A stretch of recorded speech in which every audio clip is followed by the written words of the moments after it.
Today we're travelling back to the height of summer, to August 2025, for a visit to the magnificent Claydon House in Buckinghamshire.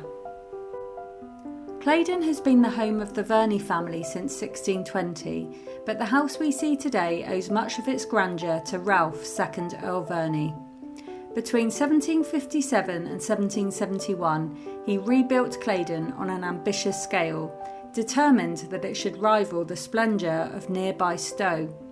Sadly, Lord Verney never truly enjoyed his great creation. His reckless extravagance led to financial ruin, and in the 1780s much of the contents in the magnificent house were sold. What survives today is only a fragment of the original vision. In 1791, nearly 2/3 of the house was demolished by the Earl's niece, who strongly disapproved of what had been built. Even so, what remains is extraordinarily grand, and without doubt one of the most impressive houses I have ever visited.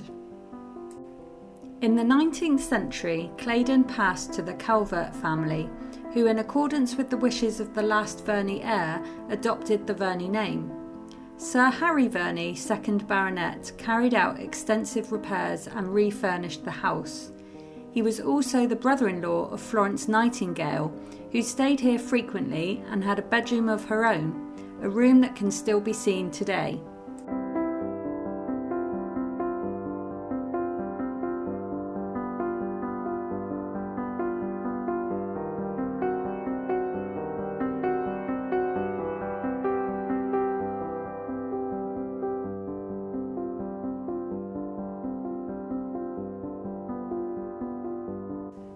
Claydon House was gifted to the National Trust in 1956 and carefully restored.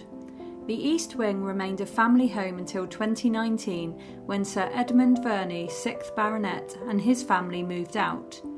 He still farms the surrounding estate, ensuring that Claydon's long and fascinating story continues to this day.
We now step into Florence Nightingale's bedroom.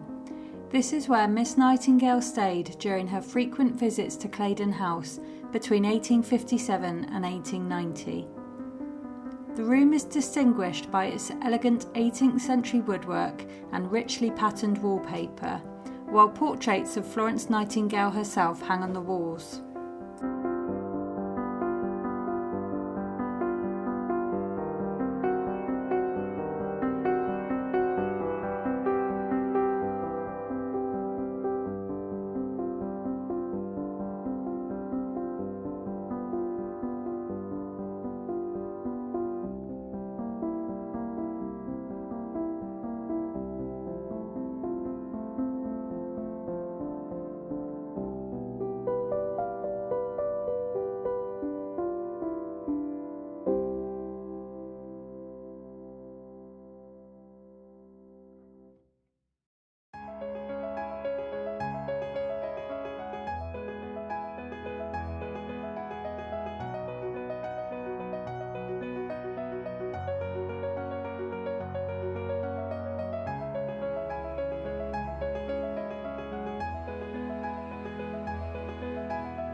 We now enter the Chinese room, which is described as being one of the most extraordinary rooms in any English country house. It was probably an intimate upstairs sitting room between two bedrooms. The alcove that you can see would have contained a daybed or divan for taking tea.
Here we are in the Verney's family dining and breakfast room, where every decoration from floor to ceiling is richly carved in wood.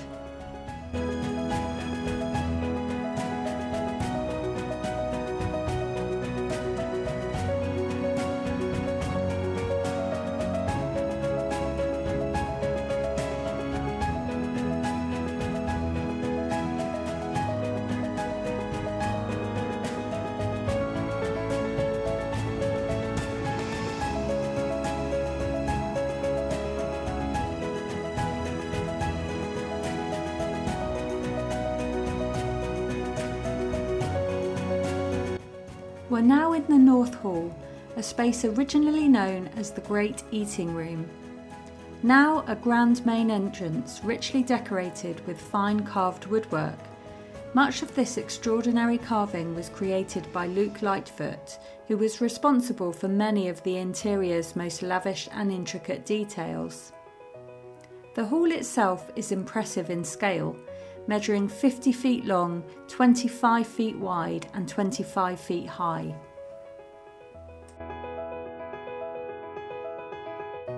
This magnificent staircase is made of mahogany, with each tread and riser inlaid with boxwood and ebony.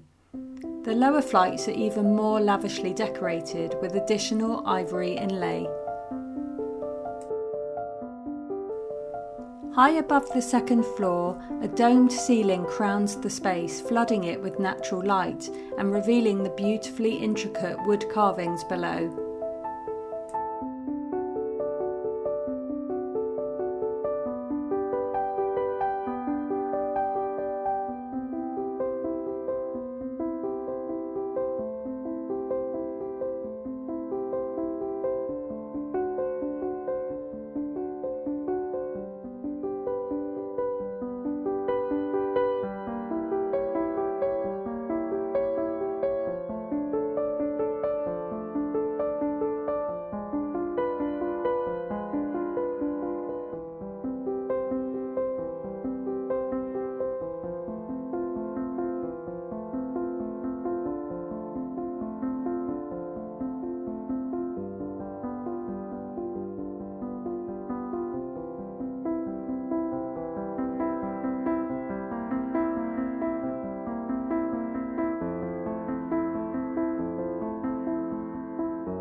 library was originally called the Withdrawing Room or the Blue Drawing Room, with furniture upholstered in blue silk.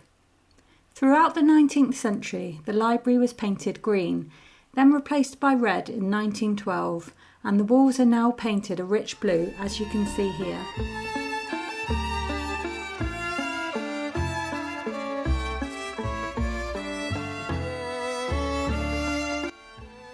The books in the library are a family collection reflecting the tastes of the Verney family over time. There are several works on theology, agricultural improvement and travel.